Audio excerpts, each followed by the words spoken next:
one thing you mentioned is the overseas players, and how might that change in the next couple years with some of the new CBA players reporting late things that you reported on? It's vital because what we are seeing as part of the CBA is a sunsetting of what the players have long been able to do, which is to say, play overseas, report late, missing all of training camp, sometimes missing a couple of games at the start of the season.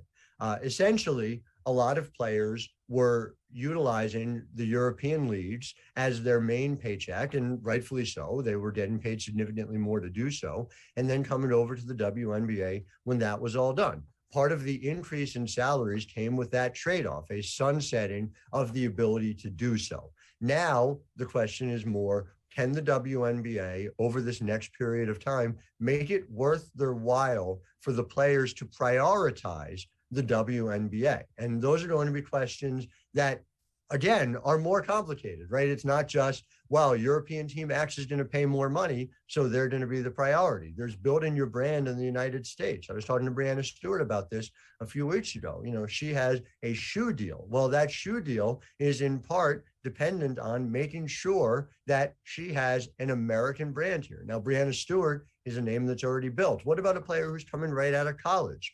How does she build her brand? Well, she's done it in part by being a star in the WNBA.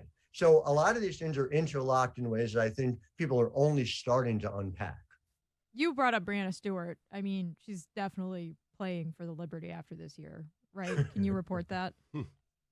I cannot report that she is definitely playing for the Liberty, but she is signed to a one-year deal with the Storm. She is about a 3.5-hour drive from her childhood home in North Syracuse, New York, going to Barclays Center. I think maybe it's 4.5 with traffic. I MapQuested it. And I think it is a very good thing to consider that the New York Liberty will have the cap space and that New York City is the largest market in the WNBA. I'll put it that way. Feels like a yes, Howard.